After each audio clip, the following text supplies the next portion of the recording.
Hello everyone, welcome to Draw for Africa. We're living in a world where the global stage is shifting and Africa is at crossroads. The future of our continent hangs in the balance, and it's time we address the issues head on. We're talking about the UN Security Council, the African Union, and the need for true representation and leadership on the world stage. We've got some powerful insights from a former African ambassador who's been speaking out about the need for change. She's calling for Africa to be at the table with full voting power, and she's not afraid to call out the hypocrisy of the current system. She's calling for a new era of leadership, one that prioritizes the needs and aspirations of the African people. So buckle up, because we're about to unpack some serious issues and explore how we can all play a part in shaping a better future for Africa. We'll be discussing the challenges we face, the opportunities that lie ahead, and the strategies we can implement to ensure a brighter future for generations to come. From the African Union's reform to the UN Security Council composition, we'll be exploring the complex dynamics at play. We'll be dissecting the arguments for and against Africa's inclusion in the Security Council, and we'll be examining the potential consequences of a truly equitable global order. This is a conversation that needs to happen, and we are excited to be a part of it. Let's have an open and honest discussion, and let's work together to build a better future for Africa. What are your thoughts on this? Let us know in the comments below. Don't forget to like, subscribe, and share this video with your friends. Together, we can make a difference. But I say to the Russian representative on his phone as I speak that I stand here also as a black man whose ancestors were taken in chains from Africa at the barrel of a gun to be enslaved, whose ancestors rose up and fought in a great rebellion of the enslaved. Imperialism, I know it when I see it, and I will call it out for what it is. In this week, when I'm here talking to other partners around the world about our shared futures and the future of the UN, Russia is trying to return us to a world of the past, a world of imperialism, a world of redrawing borders by force, a world without the UN Charter. We cannot allow this to happen. Ukraine's fight matters to all of us. The UK will remain Ukraine's staunchest supporter. It is actually, I have been saying this for years, that if I could influence the African leaders in any way, shape or form, they need to boycott attending the United Nations General Assembly. There's nothing there for them. They're just coming there to validate other people's issues. So if Africa was to really speak with one voice, they need to boycott the United Nations General Assembly. There's nothing there for them. They're just wasting taxpayers' money, having hundreds of them coming to the United Nations for what? Don't come to the United Nations. Tell the United Nations, if you don't fix this, if we're not members of the UN Security Council, we're not attending UNGA. Plain and simple. But unfortunately, they're not going to do it. Africa needs to have a backbone. Africa needs to have a backbone. I think one of the biggest problems and challenges that we have, I often say, as black people, not only black people in Africa, but black people around the world, we were defeated where it matters the most, which is the mind. I'm going to say this honestly and sincerely, and some people may not like it, but it is our reality. We have African governments that have some members of the governments who are on the payrolls of foreign nations. We have Africans who are willing to be influenced, to be bought, to be paid in order to derail not only the continental agenda, but also agendas of their own country's development. You tell me, why is it that we have ministers of finance who come to Washington twice a year to discuss issues to do with funding for Africa, financial issues for Africa? Why haven't they come together and taken a position to truly challenge the World Bank and say, these loans that you continue to make us pay have been paid for gazillion times. They were illegally acquired. I'm encouraging everybody to read the book, Confessions of the Economic Hitman, where they talk about exactly how they would force these countries to accept these humongous loans. It was all a game at the expense of the African people. Our people know that. But why aren't they standing up and pushing back and calling a spade a spade? One, we have some that are on the payrolls of foreign governments, and yet they are in the government themselves. Shame on them.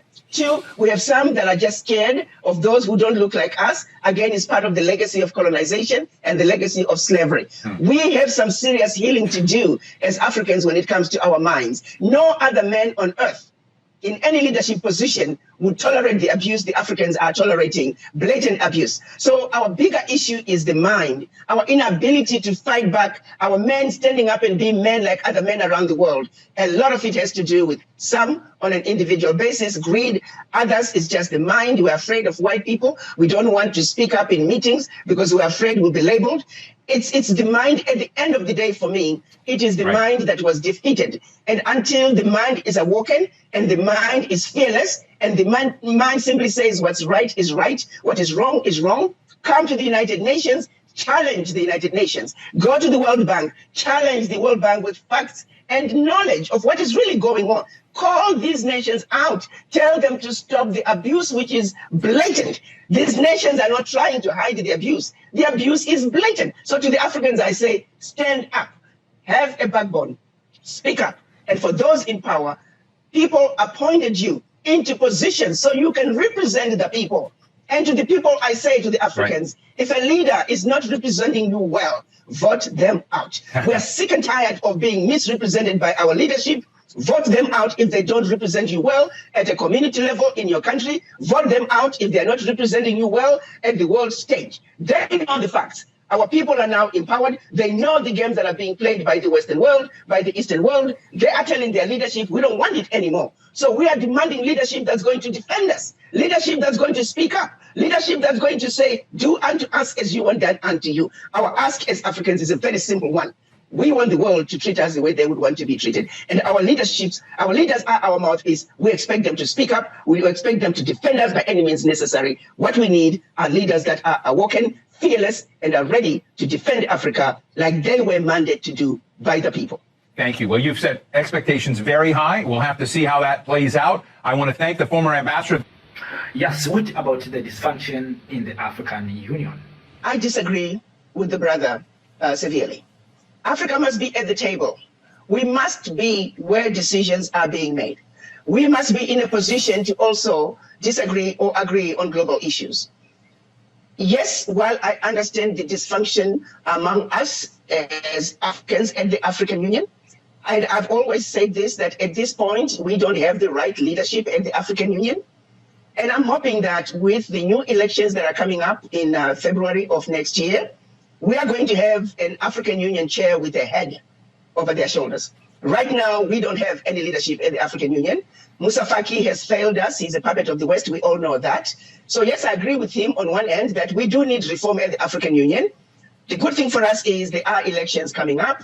Moussa Faki is going to be gone.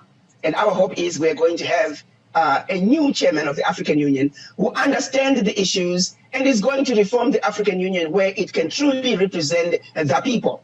That is where we need. We got our own homework to do, but that doesn't mean we should give us an opportunity to be at the table. So to just run off and say, well, we are dysfunctional at the African Union, and therefore we are not going to demand that seat at the United Nations Security Council, that's actually stupid. We need to be there while we continue to reform our African Union, while we continue to work together. And I can tell you, the African leaders, they work together.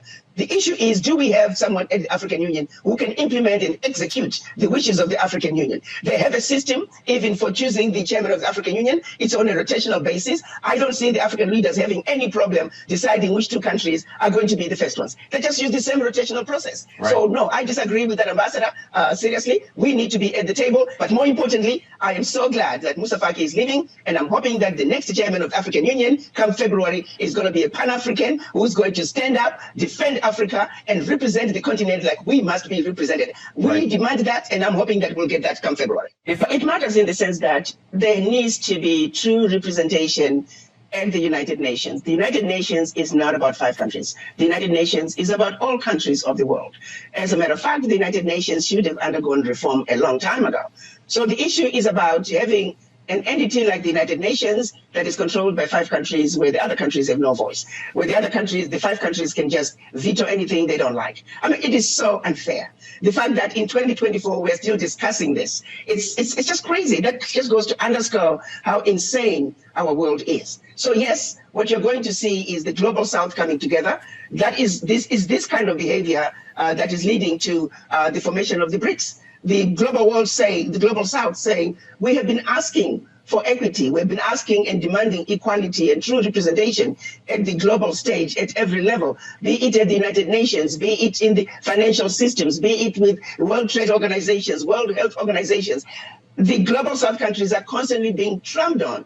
And so it's going to lead to another system that's going to be created where the rest of the world is going to say enough is enough. We're tired of your entities that are not representing us. So to the United Nations and the rest of the Western world, particularly the 5 nations on the Permanent Security Council, they also need to see the writing on the wall and realize that the world is changing. The world is more aware of the geopolitics and what's really going on. And many voices are speaking out as to the wrongs that must be righted. So the sooner they address this issue, the better off the world is going to be. This abusive situation where less developed countries are being taken advantage of and being dictated to, that is not going to continue to work anymore. And the P5 nations must see the writing on the wall and do the right thing, starting with Africa, and then other countries like India, Brazil, they too need to be represented, because they are representing millions of people. So you can't just have 1.4 million people in India being voiceless. So yes, after Africa, we must bring India. That's it. That would be my suggestion. And slowly get more countries. Right now, the United Nations, as it stands, it does not represent the world. They're just using other countries to come to the United Nations so they can say, President, say, yes, we were there. Africa must have 2 permanent seats at the UN Security Council with full veto power. Nothing less is acceptable.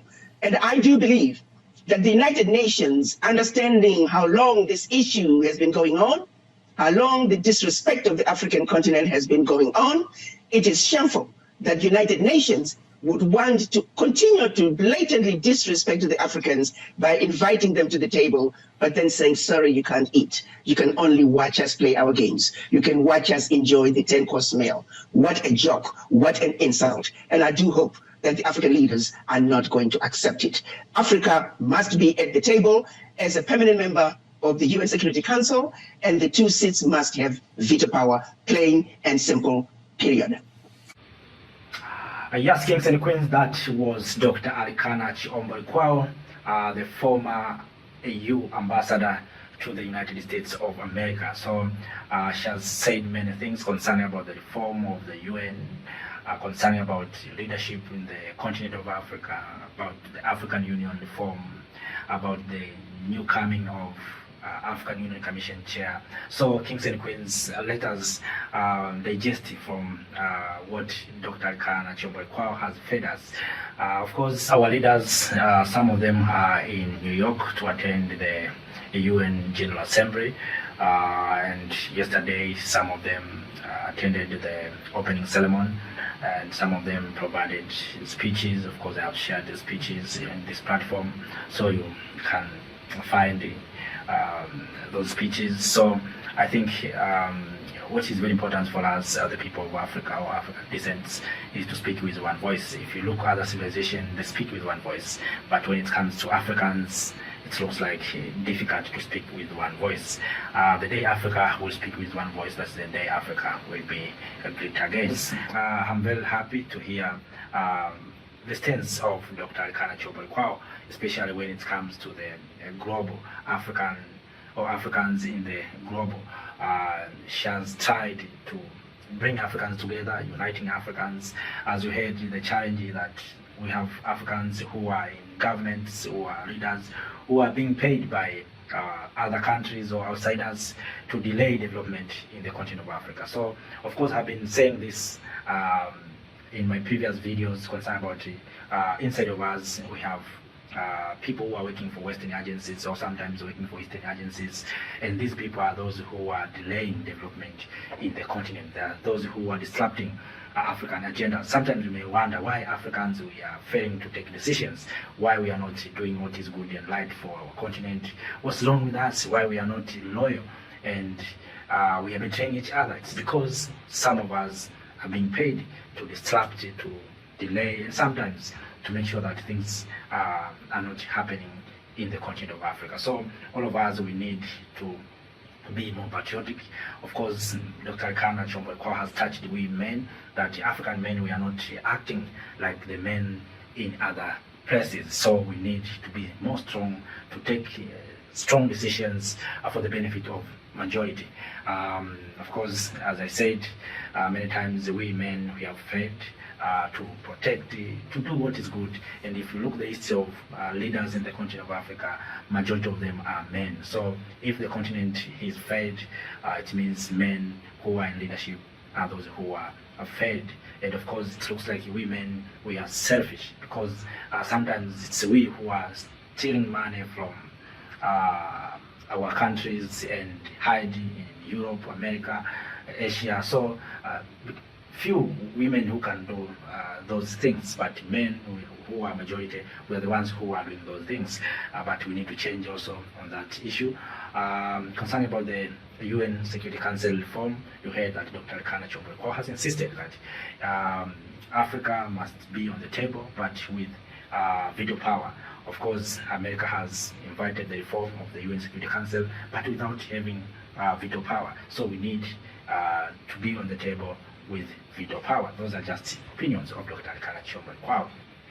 Yes, it needs all of us to stand up and take a light decision to make sure that all of us will participate fully in finding solutions of our challenges, solutions of our problems, using our resources to find best solutions. And of course, we need to come together, Africans in the continent, to work with Africans in the diaspora to see how we can solve our challenges. That is very, very important. So, kings and queens, you heard a lot. Let us not speak for too long, because many things have been spoken by our mother, Dr. Arikana Chihombori-Quao. And I see my fellow Africans starting to share their views on the comment section. That is a good thing. Please, if you have anything, share with us on the comment section. What is your opinion? What can we do? All of us, our aim is to see that we build the Africa that we want, but not only Africa that we want, the best Africa that all of us we want. Of course, as I said many times, we are here to find solutions, to think beyond it, to think without having the box, and to make the difference. And that's what we are doing here. We are trying to make the difference.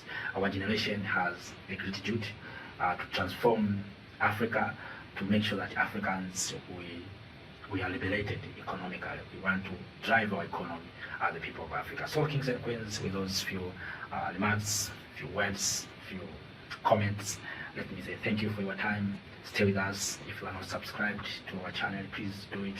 Subscribe, share this video to many Africans, like it. So, goodbye.